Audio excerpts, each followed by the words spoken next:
कागज का घर बनाने के लिए इधर उधर से ढेर सारे कागजों को इकट्ठा करते हैं और अपने पुराने घर के मलबे को हटाकर वहां की जमीन साफ करके अब अपने घर की नींव रखना शुरू करते हैं। अरे कमला बहन, ये इतने सारे कागज क्यों जमा कर रखे हैं? भला इतने कागजों का तुम्हें क्या काम है? इन कागज से हम घर बनाएंगे ना, इसीलिए। ये तो अभी काफी कम है। क्या कहा तुमने? कागज का घर?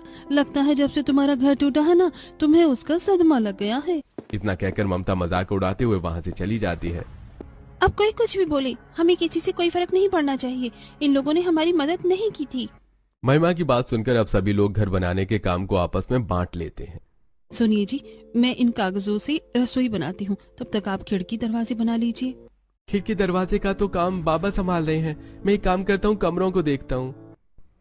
और पूरे घर में 3 खिड़कियां काफी रहेंगी ना? इसके बाद मैं बाहर बरामदा बनाऊंगा। छोटे से कागज के घर के बनाने में सिर्फ मुझे कुछ मिनट लगे थे, लेकिन अब इस बड़े से कागज के घर को बनाते बनाते तो मेरी कमर ही दुख गई। बहू तो पेट से भी है, थकान तो होगी ना।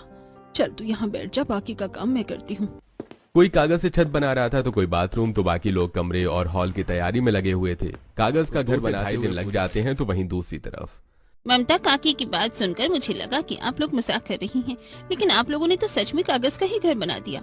खिड़की, छत, दीवार, दरवाजे, यहाँ तक कि बरामदा भी कागज का है। लेकिन जरा से फूंक में ना उड़ जाए आपका घर। कोई भी साक्षी की बात पर ध्यान नहीं देता और वो चली जाती है। वहीं जब कागज का घर पूरी तरह से बन जाता है तो जादुई पेड़ में से एक रोशनी निकलती है जो सीधा उस कागज के घर पर जाती है। जादुई पेड़, तुम्हारे कहे मुताबिक हमने कागज का घर बना लिया। अब आगे तुम्हारी बारी है। मैंने तो अपना काम कब का कर दिया, अब अंदर जाओ। सभी अब उस कागज के घर के अंदर जाते हैं। वहीं बिट्टू और शशि भागते हुए घर में दौड़ रहे होते हैं, जिससे शशि गलती से उस कागज की दीवार से जाकर टकराकर गिर जाती है। माँ देखो ना, मेरे सर पर लग गई, बहुत दर्द हो रहा है। बेटा तू कागज की दीवार से टकराई है, ईंट पत्थर की दीवार से थोड़ी ना, जो तुझे लग गई।